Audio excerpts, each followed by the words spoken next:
Il ne ferait pas. Mais attends, le Congo a été admis à l'initiative des pays pauvres très endettés à peine En 2010, en 2000, donc à peine 13 12, ans. 13 ans. Est-ce que c'est normal qu'on se retrouve dans cette situation-là? Je dis que non, ce n'est pas normal. Alors, ceux qui pensent que Sassou peut faire mieux, ils se trompent. Monsieur ne peut plus rien faire parce que si tu n'as pas pu faire quand tu avais beaucoup, ce n'est pas avec moins que tu vas faire des miracles. Et encore, là où on disait Oui. que c'est un soldat, c'est un militaire, il est courageux, on doit le voir maintenant, s'il est courageux, il demande aux 4 Congolais qui ont planqué, aux 4 ou 5 Aussi Congolais, congolais, oui, ils sont six. Il y aux a 6. Denis Christel Sassou Nguesso, Lucien Ebata, nous avons Rodolphe Adada, il y a aussi Gilbert Ndongo, Jean-Jacques Bouya et Itoa Richard, Bruno Voilà. Itoa. Ils sont Donc, six. que ces gens-là rapatrient au pays. Sassou peut le demander, ils vont le faire. On n'aura même pas besoin du Fonds monétaire international à Brazzaville. Voilà, ils ont planqué Sincèrement. plus de 5 500 milliards de francs CFA d'argent du contribuable congolais. Et je le disais la fois dernière, jamais une semaine ou un mois ou presque sans que les membres du clan Sassou Nguesso ne soient cités dans les scandales de corruption, de vol, de détournement de deniers publics. Et c'est devenu finalement, je ne sais pas, c'est pathologique au niveau de ce clan. Venons-en donc aux conséquences du vol, de détournement en série des deniers publics au Congo-Brazzaville. Alors, à la date d'aujourd'hui, et selon une enquête menée par Alphonse Maboussou, et cette fois-ci, c'est un Congolais de Brazzaville, consultant en expertise pétrolière et minière, plus de 133 000 milliards, je le rappelais d'entrée de jeu, de francs CFA ont été dilapidés par le clan Sassou Nguesso et ses complices, soit 222 milliards de dollars américains entre 2001 et 2022 planqués dans les paradis fiscaux. Conséquence, 70% de la population congolaise vit dans l'extrême pauvreté, dans une misère indescriptible. Le système de santé et celui, bien sûr, de l'éducation sont à terre. On déplore même le manque des seringues dans les hôpitaux et même des gants. Il n'y en a plus. Plusieurs malades dans un même lit. Ça aussi, ça a été signalé. Alors, on peut donc torturer un peuple jusqu'à ce niveau et, dans le même temps, blâmer les organisations internationales de droits de l'homme qui essaient de tirer la sonnette d'alarme. N'est-ce pas criminel? C'est plus que criminel, Christian. Il n'y a pas de raison que le Congo, les Congolais notamment, vivent cette situation-là, vivent dans cette pauvreté abjecte. Il n'y a pas de raison parce que les ressources, le pays en dispose. Ce que le Congo doit faire avant de suivre les mesures du Fonds monétaire international aveuglement, c'est d'abord de chercher à rapatrier l'argent volé et placé dans les paradis fiscaux.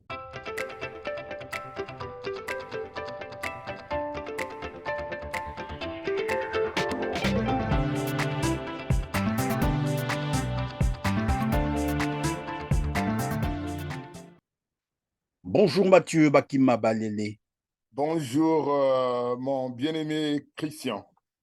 Merci, vous êtes journaliste enseignant aux États-Unis, diplômé de l'Institut des hautes études internationales et de développement de Genève, ancien patron du célèbre hebdomadaire Madou Koutiekele, correspondant international. En tout cas, merci d'être encore avec nous sur TLR-TV.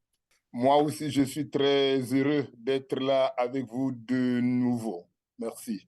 Je vous en prie, merci de votre disponibilité pour cette interview. Alors, au menu, le nouveau scandale de vol, de détournement de l'argent public du Congo. Denis Christian Sassou Nguesso, fils du dictateur congolais, cité par le Canard enchaîné du 12 juillet 2023 pour avoir dilapidé plusieurs millions d'euros d'argent public du Congo-Brazzaville, alors que les Congolais sont actuellement étranglés par les mesures du FMI, notamment l'augmentation des prix du carburant, de l'eau et de l'électricité. Les répercussions de ces mesures sont déjà perceptibles à tous les niveaux au Congo-Brazzaville, et ce n'est que le début. Pour une population dont 70% vit en dessous du seuil de pauvreté, soit à moins d'1 dollar par jour, soit à moins de 600 francs CFA par jour, conséquence de la malgouvernance et du vol et des détournements en série des deniers publics par les membres du clan Sassou Nguesso et leurs complices. Longtemps surnommé Angualima, du nom d'un des plus grands voleurs d'Afrique, est-ce une surprise pour vous d'apprendre encore que Denis Christel Sassou Nguesso soit cité dans un nouveau scandale de vol d'argent public du Congo-Brazzaville? Et Christian, non, pas du tout. Je ne suis pas du tout surpris, hein. De toute façon, il y a tellement de casseroles que ce monsieur traîne que ça serait pas réellement une surprise que d'entendre que le canard enchaîné a encore épinglé ce politicien, je dirais, qui se permet beaucoup de choses que d'autres ne feraient pas. Donc non, Christian, je ne suis pas surpris. Mais en fait, ici, c'est pour te dire qu'il y a 2 semaines, tu m'as invité sur ton plateau. Je disais que les faits restent des faits, mais que son père peut dire ce qu'il veut, commenter, dire que c'est un acharnement et tout, mais les faits parlent. Et là, donc, pendant que son père, il y a 2 semaines, disait sur la télévision française, France 24, je crois, il parlait d'un acharnement des médias, de la justice française, mais ce que il ne savait pas, ou même le journaliste qui posait des questions ne savait pas, le canard enchaîné avait déjà d'autres révélations. Et ces révélations-là viennent comme pour confirmer ce que nous savions. Donc non, je ne suis pas tellement surpris. Évidemment, au cours de cette même interview, Denis Sassou Nguesso disait, d'ici là, on comprendra quel est le but visé par ces organisations. Mais curieusement, j'espère que le but, c'est celui qu'on vient encore de découvrir finalement. Si c'est une confirmation que le clan Denis Sassou Nguesso est en train de piller systématiquement le Congo-Brazzaville. Alors, pour remettre nos téléspectateurs dans le contexte, voici un reportage audio de RFI à ce sujet, bien entendu, habillé par Telar TV. Et on revient tout à l'heure sur le plateau.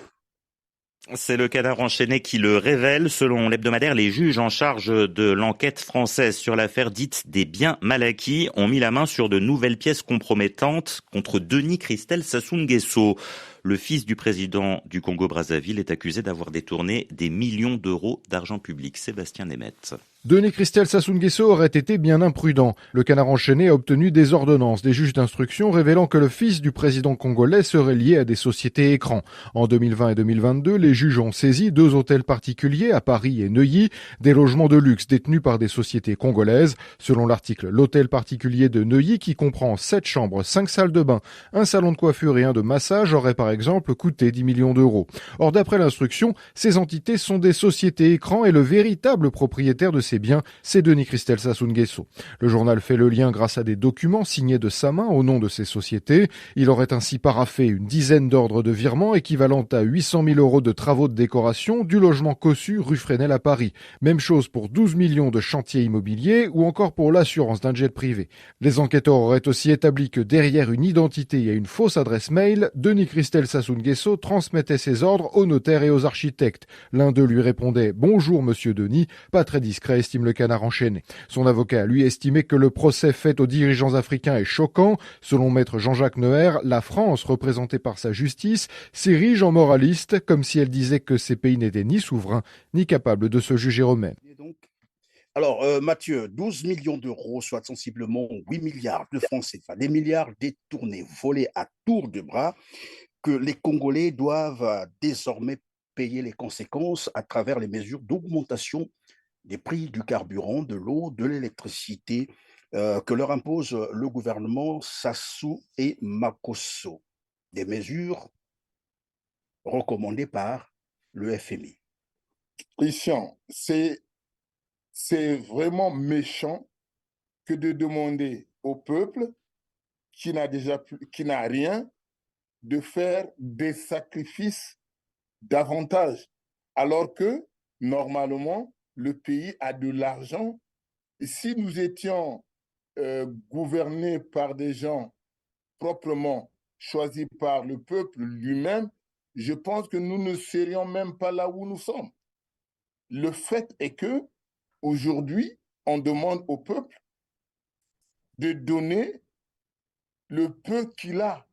Et ce peu-là déjà n'était pas suffisant avec ces mesures qu'ils ont prises, l'augmentation des prix du carburant, d'électricité et tout. Et il faut dire aussi que quand vous faites ça, les petits commerçants, eux aussi, vont chercher à augmenter ce qu'ils vendent. Du coup, donc, ça devient un cercle infernal. Non, ce n'est pas juste.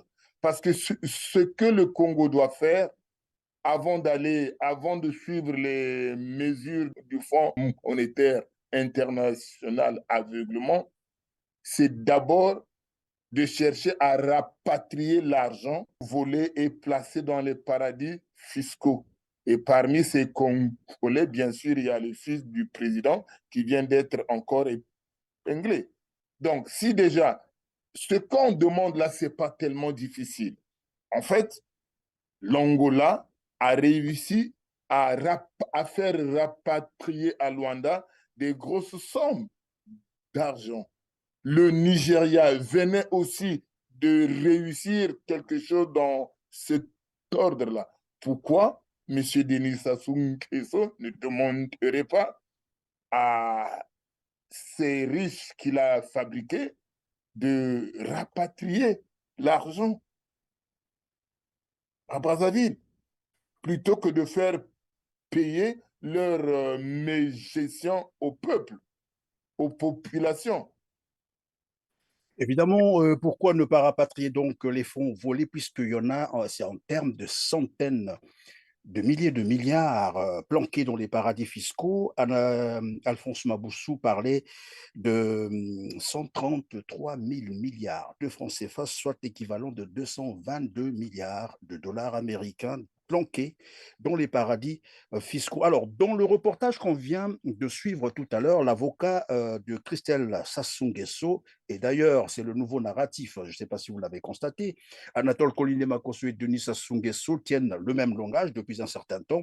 Ils incriminent donc la justice française, sinon les ONG internationales, qui mènent ces enquêtes d'ingérence dans les affaires du Congo-Brazzaville parce qu'ils estiment que les Congolais eux-mêmes ne s'en plaignent pas du tout. Voilà jusqu'où ces hommes-là vont d'ailleurs se moquer des Congolais qu'ils considèrent probablement comme leurs esclaves et qui n'ont pas droit d'être défendus par qui que ce soit. Mais en fait, j'aurais ri si ça ne concernait pas euh, les 5 millions de Congolais, j'aurais ri. Mais là, c'était comme si euh, au Congo, il y avait une justice qui fonctionne normalement. Pas du tout. Pas du tout. La seule chance, ou je dirais le seul recours que le Congolais a, c'est peut-être de se faire, peut-être pas justice, mais au moins que la presse D'être au étrangère moins en parle. d'être assisté par la presse internationale ou les organisations Voilà. internationales. Sinon, il n'y aurait rien au Congo, puisque quand dans le dernier entretien que le président de fait à Brazzaville a donné à France 24, il disait que ben, les affaires du Congo, il se plaignait en fait, les affaires du Congo sont maintenant gérées ici par les médias, la justice française et tout, comme si, et il parlait, il n'y a même pas de commission rogatoire, disait-il, mais une commission rogatoire, un pays comme la France ne peut pas se fier à une commission rogatoire avec un pays. Au Congo, il y a déni de justice même. Il n'y a rien qui fasse que on peut faire confiance aux magistrats. Les magistrats sont choisis par lui et il se trouve que sur 10, 8 viennent d'un même département et pour ne pas être méchant, dans les 8, 7 doivent être de la même ethnie. Vous voulez qu'ils vous disent quel droit? Ils ne peuvent pas dire le droit. Voilà, c'est la réalité. Donc, le Congo, les Congolais, je dirais, la seule possibilité qu'ils ont, c'est que la presse internationale parle pour eux, au moins ça. Au moins ça, alors ce que donc le dictateur congolais et son clan, bien entendu, feignent d'ignorer, mais aussi Anatole Kouliné-Makosso, c'est que le Congo-Brazzaville a ratifié la plupart des conventions internationales. Par conséquent, il est soumis bien sûr au respect de ces conventions qui protègent notamment les populations contre les violations des droits humains par les gouvernants, par exemple. Alors, doit-on rappeler à ces derniers que voler l'argent public d'un pays est synonyme aussi de priver sa population de certains droits tels que la santé, l'éducation, pour ne citer que cela, bien sûr. Pourquoi se plaindre donc? Et pourquoi pense-t-il que ces ONG internationales ne devraient pas fourrer, comme qui dirait, leur nez dans ces affaires lorsque eux-mêmes ont ratifié les conventions internationales sur les Christian, droits de l'homme, bien entendu? Qu'est-ce qui les Christian, étonne en fait? en fait, ce qui les étonne, eux, c'est qu'on leur rappelle à leur devoir. OK? Parce que quand vous êtes ministre, je donne l'exemple du fils du président. Il est ministre.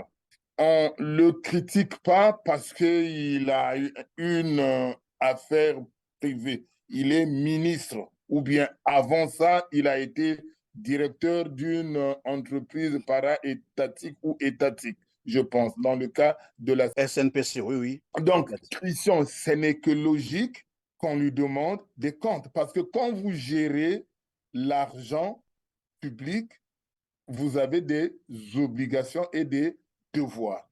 Et je vais peut-être être dur, mais Christian, le Congo est une république, à ce que je sache. Le Congo n'est pas une monarchie.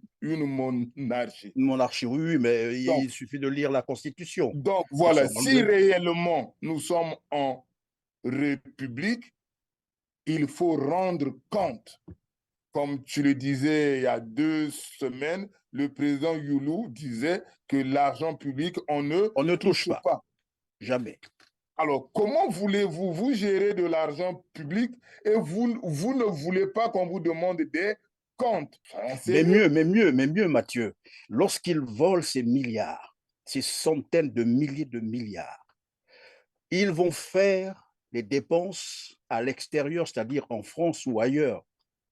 Et c'est normal que les gens s'intéressent à ces crimes, bien entendu, puisque vous volez chez vous et vous partez dépenser cet argent dans les pays des autres. Pour quelle raison? Mais il fallait rester avec au Congo. C'est En ça fait, le problème, en fait. c'est des gens qui sont confus. Et je ne sais pas si je devais le dire ici, mais euh, en 2014, M. Sassou est venu à Washington ici. Et bon, normalement, je faisais encore partie du club de la presse club ici. Donc, j'étais quand même parti. Et ce qui m'avait fait mal, c'est que ce jour-là, c'est là que moi aussi, j'ai commencé à comprendre la puissance d'argent du gouvernement de Sassou. Même ici. Alors que 3 semaines auparavant, Jacob Zuma, le président sud-africain, Sud-africain, oui. était venu L'ancien. au même presse club.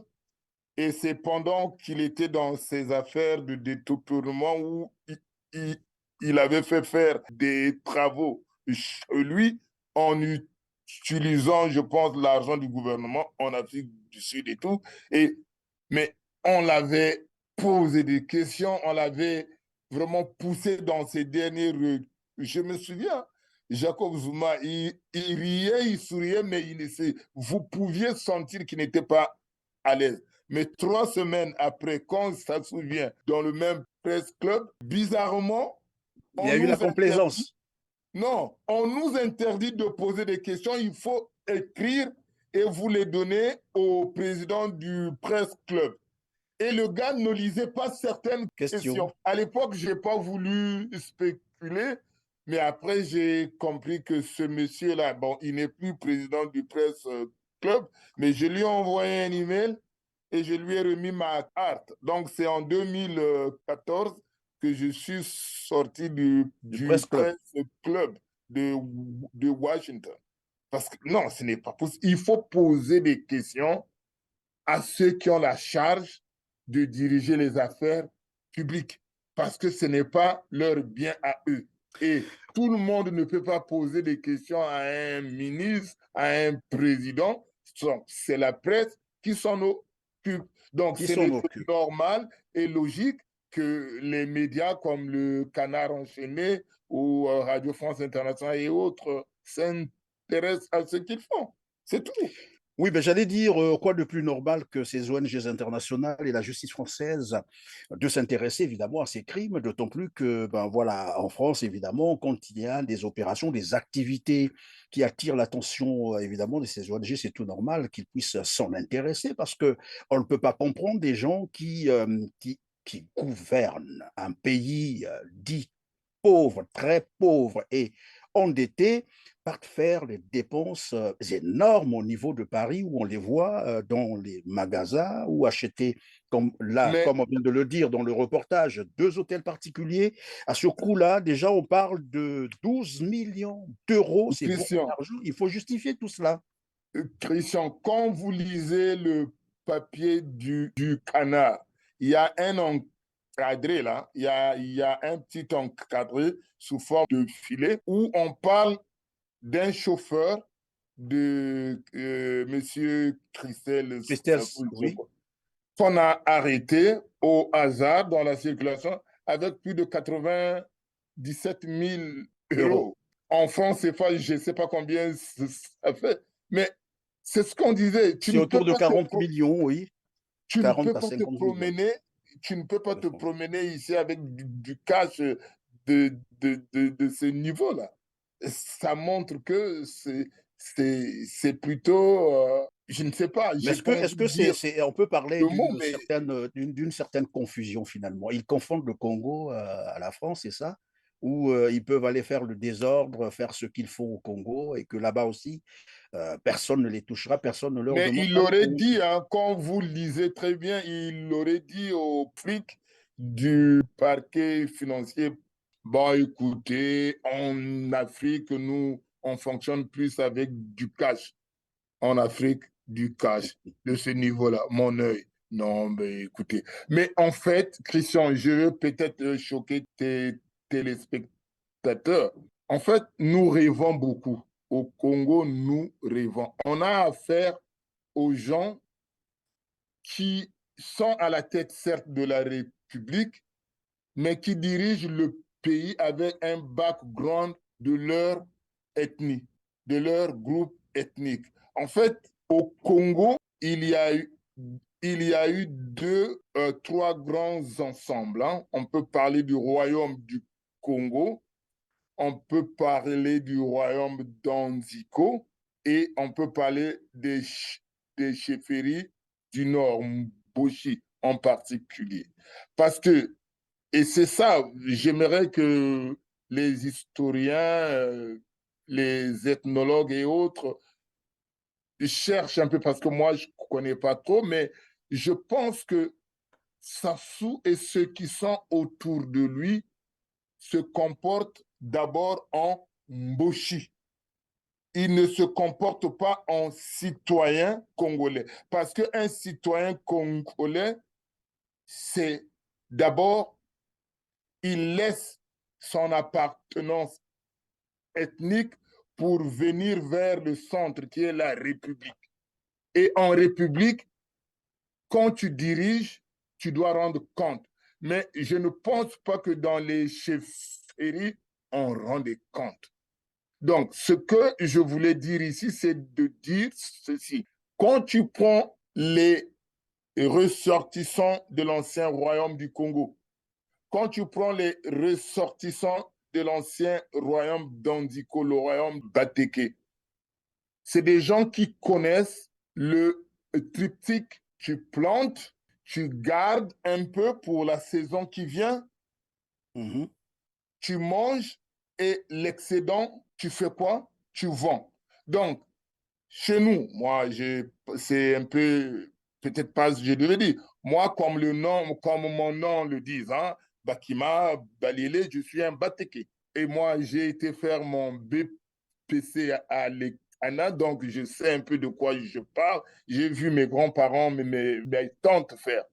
Ils plantent, ils gardent un peu pour la saison qui vient et l'excédent, ils vendent. Mais dans les contrées du Nord, ce n'est pas une insulte. En majorité, notamment dans la cuvette, j'insiste, tu vas faire la pêche, tu ramènes le poisson, tu manges. Donc, tu n'as pas besoin de garder pour demain ou pour un mois. Tu prends ton Mathieu, arme, tu Mathieu, vas... s'il te plaît. Attends, Mathieu, attends. je Tu voulais juste te prends poser ton une question. fusil, tu vas faire la chasse, tu tues une bête, tu reviens, vous mangez. Et quand il n'y en a plus, tu reprends le fusil, tu vas faire. Ce n'est pas la même chose. Donc, chez les autres, il y a la notion de garder pour demain. Mais l'autre, il en a tellement, il va, il tue, il ramène. Voilà. Donc, ces gens-là arrivent à gouverner un pays. Vous pensez qu'ils peuvent penser à dans 2 ans comment le pays va être? Dans 5 En ans? fait, moi j'étais en train de vouloir rebondir pour dire, finalement, vous êtes en train de nous dire que le vol ou les détournements de deniers publics est dans l'ADN du clan Sassou Nguesso. C'est ce que Mais vous êtes en train de c'est nous comme dire. chez C'est-à-dire, eux ils ne pensent jamais au autrefois. futur, ils ne pensent pas à, comme vous avez dit tout à l'heure, à garder un peu ou ben voilà, à planter. Pour eux, c'est aller Voilà. cueillir, manger. Je sais que ça va faire mal, mais je le dis et j'insiste parce que si vraiment Sassou et ceux qui sont autour de lui avaient cette notion de prospective, ils ne feraient pas. Mais attends, le Congo a été admis à l'initiative des pays pauvres très endettés à peine En 2010, en 2000, donc à peine 13 12, ans. 13 ans. Est-ce que c'est normal qu'on se retrouve dans cette situation-là? Je dis que non, ce n'est pas normal.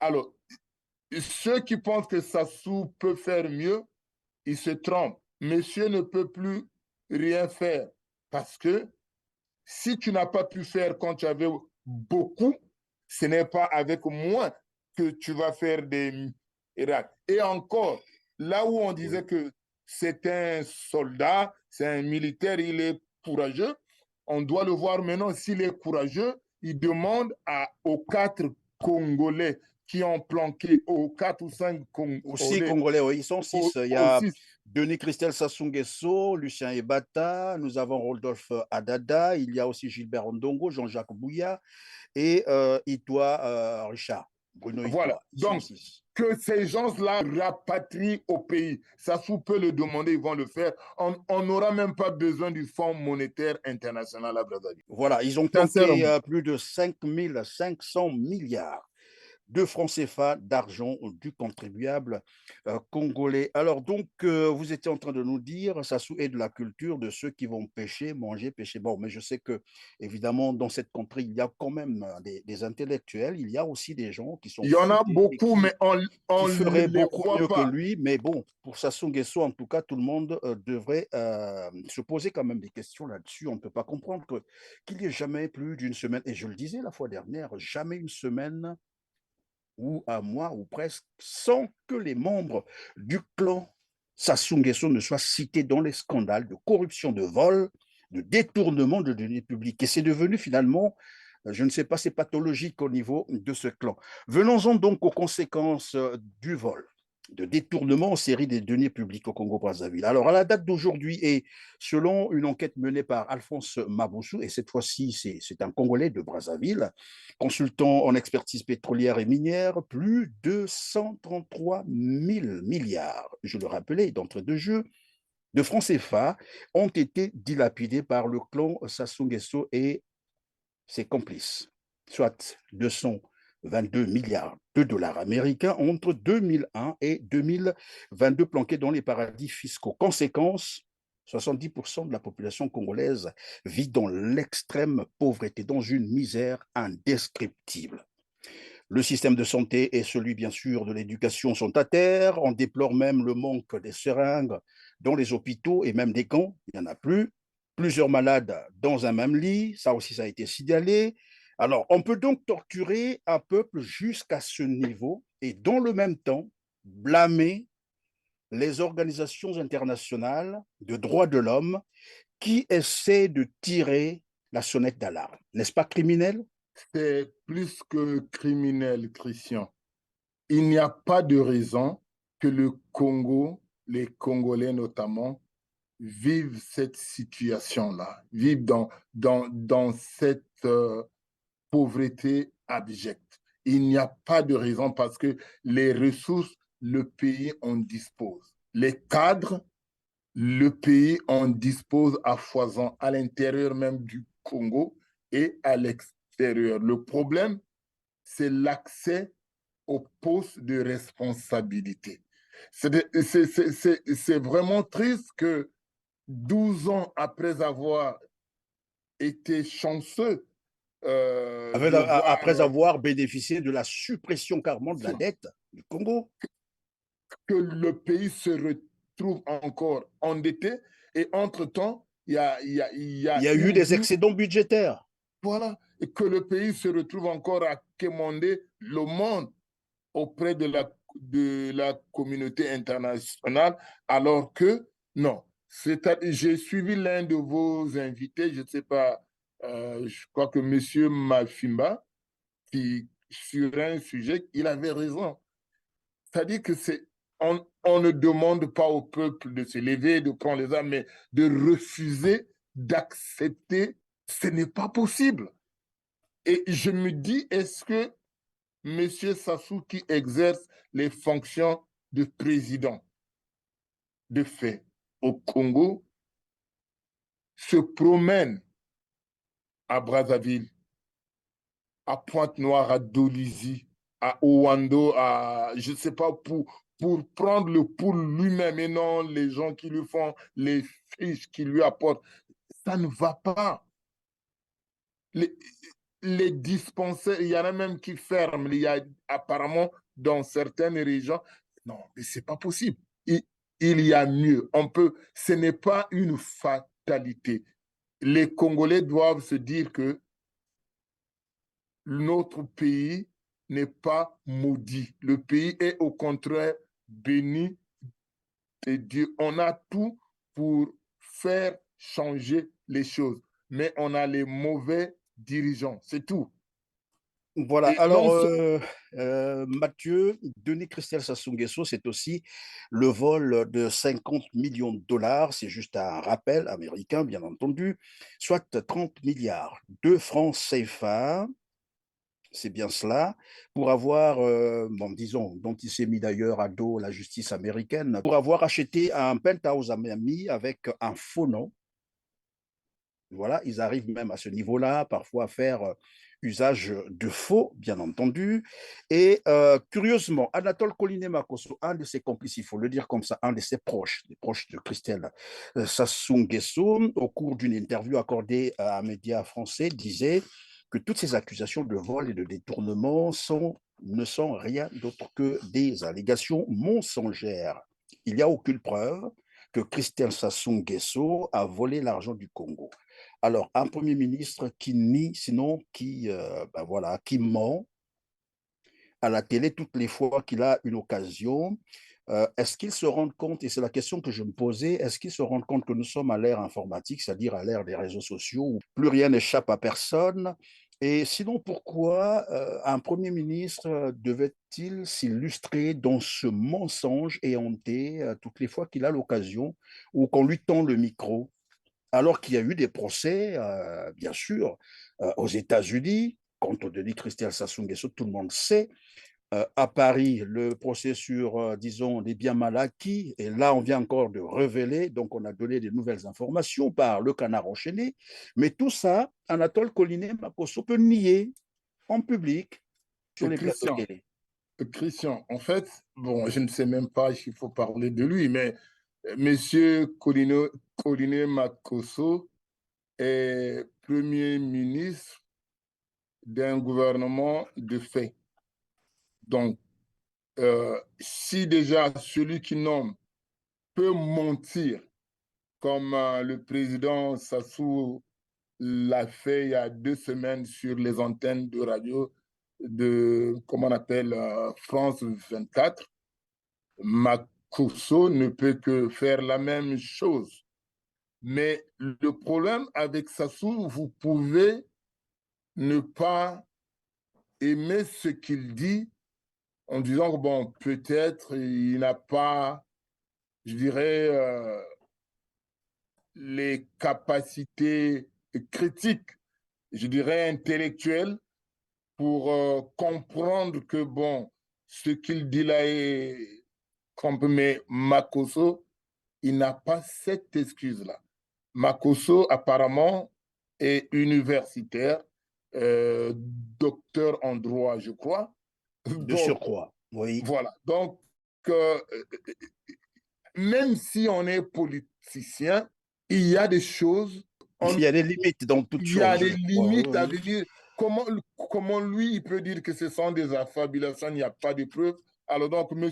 Makosso veut me faire croire que le procureur de l'État de Miami qui a sanctionné Christelle, et ce n'est pas qu'on m'a dit, j'ai vu la penthouse il y a 2 ans. Je partais en vacances avec ma petite famille, on l'a vu. C'est un gratte-ciel. Donc, il avait le dernier niveau. Donc si Christelle Sassou a fini par négocier avec la justice américaine, c'est que le fait existait, non?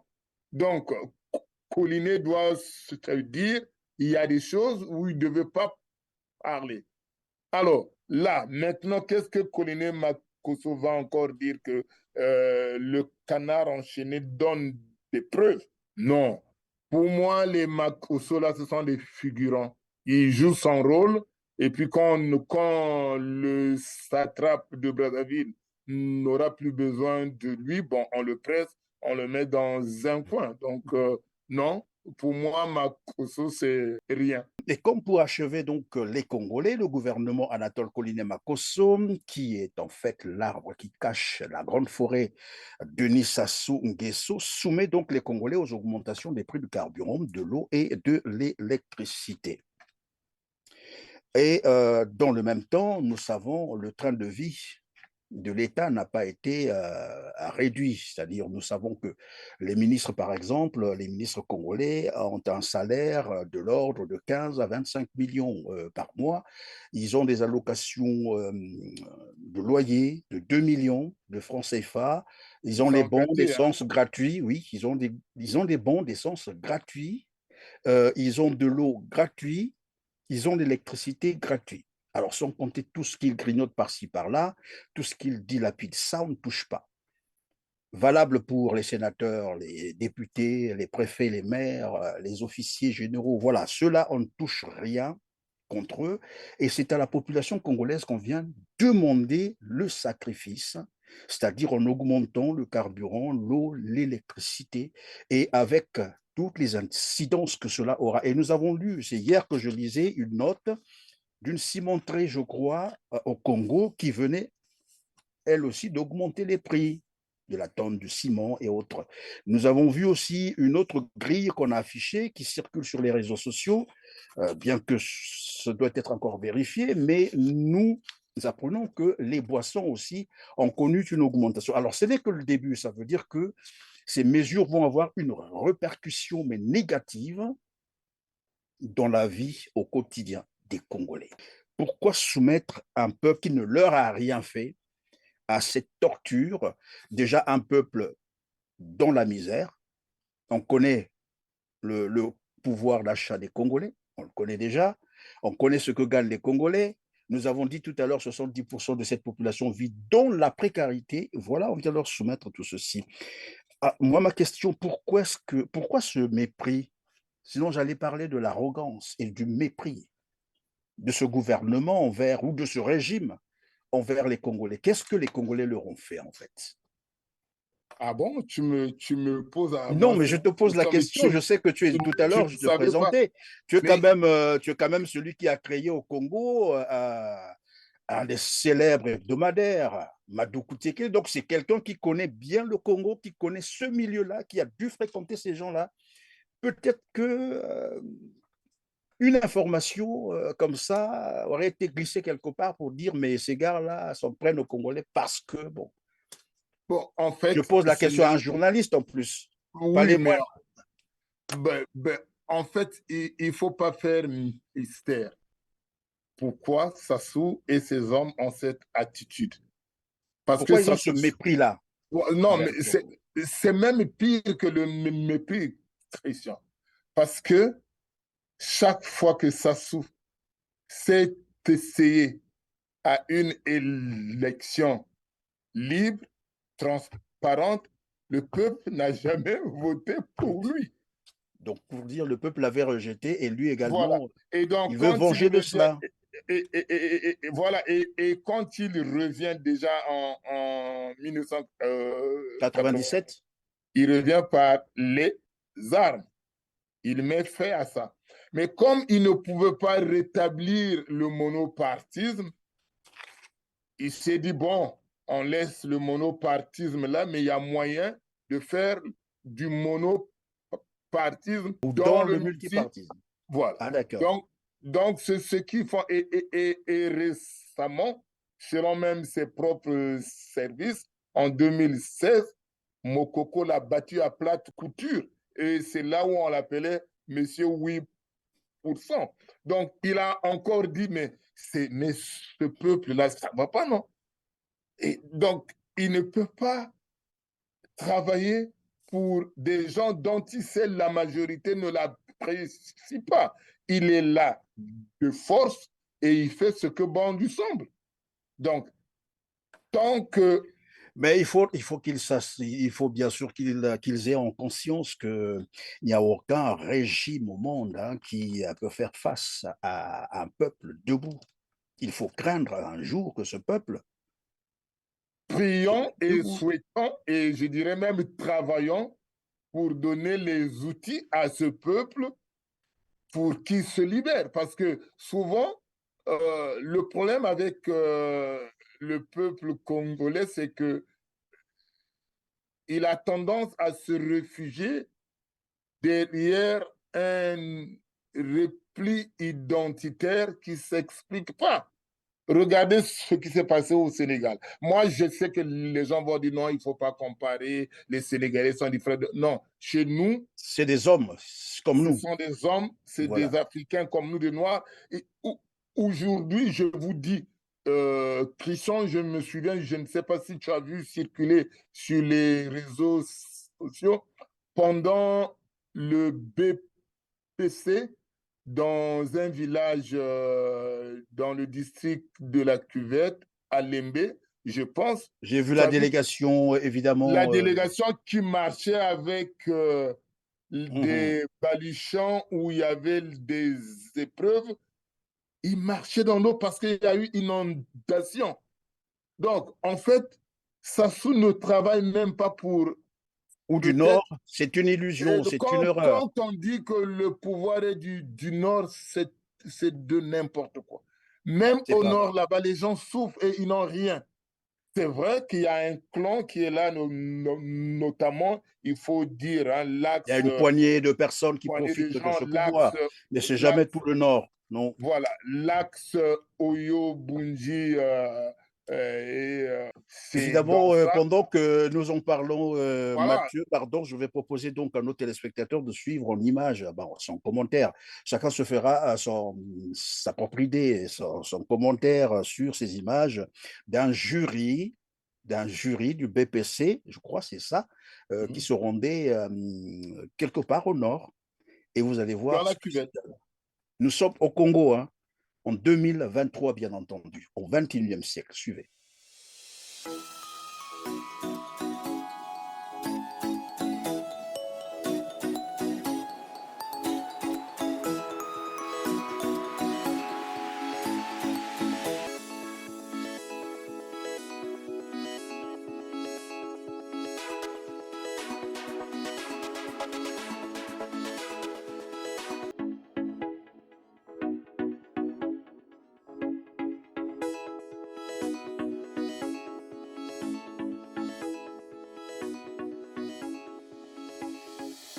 Bien voilà, alors Bakima Balele, merci donc d'être avec nous et merci d'avoir répondu à toutes ces questions. Je vais vous laisser donc conclure, mais sur cette question, et tout à l'heure on a vu comment les Congolais vivent dans certains coins, bien sûr, alors que tout à l'heure, évidemment, vous l'avez dit, hein, pendant que tout le monde pense que Sassou Nguesso est là pour garantir les intérêts de la partie nord, c'est toute une erreur que de croire à cela ou de penser à cela. Nous avons vu sur les images comment les Congolais vivent encore en plein 21e siècle. C'est réalité. Alors, pour conclure, ma question, c'est de savoir, depuis qu'on a, peut-être que c'est trop tôt, depuis que le Canard enchaîné a fait ses révélations, Thierry Mongala est aux abonnés absents. Lui qui a coutume de vite réagir dans ce genre de cas, et cette fois-ci, on n'a pas entendu. Ils s'en foutent, hein, si Sassou leur demande d'aller dire, mon gars, vous allez le voir là, il trouvera moyen de venir dire quelque chose, hein. Mais ce ne sont pas des idiots, c'est des gens qui connaissent peut-être la limite aussi, parce que là, ce n'est plus qu'on a dit, il y a des preuves. Et dans le reportage, on a même dit l'épreuve compromettante. Et Non, mais plus grave voilà. encore, oui. Voilà. Donc, je ne sais pas s'ils viendront, je pense pas. Je pense pas qu'ils viendront dire que ce n'est pas de toute façon ce pouvoir n'a que, n'a que, je ne dirais même pas, est-ce qu'il s'occupe même de comment il est perçu? Est-ce que ce pouvoir se rend même compte que la perception que ce pouvoir a à l'étranger est médiocre? Je ne pense pas. Donc, Non, mais c'est puisque Sassou Nguesso lui-même disait au cours, je crois, d'une intervention, d'une allocution, où il disait, oui, les réseaux sociaux disent, les gens disent, la presse dit, ben, nous, on s'en occupe pas. C'est-à-dire, pour lui, ça n'existe pas. Dites, racontez ce que vous voulez. Voilà, c'est de l'eau versée sur le dos d'un canard. bon, mais s'il ne s'en occupait pas, pourquoi se plaindre alors sur France 24? Pourtant, Non, quelque part, ça les touche. Parce que là, ce n'est pas seulement lui, hein. Toi, il est grand-père, il est père, il est mari, donc époux, oncle. Tout le monde sait qu'il laisse les voleurs prospérer autour de lui. Il y a un problème là. alors, il laisse les voleurs prospérer autour de lui. Quel conseil donner aux Congolais maintenant qu'ils sont soumis à ces augmentations des prix du carburant, de l'eau et de l'électricité, avec les incidences que cela implique, bien entendu? Qu'est-ce que les Congolais vont retenir en dernier lieu de cette émission? Qu'est-ce qu'ils vont retenir pour cette émission? Et on va terminer par là. Non, mais il faut que les Congolais prennent leurs responsabilités.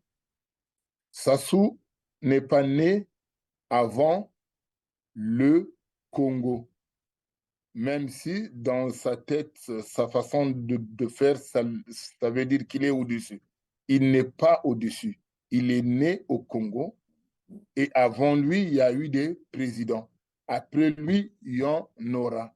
Donc, maintenant, ce que les Congolais peuvent faire, c'est de dépasser leur repli identitaire.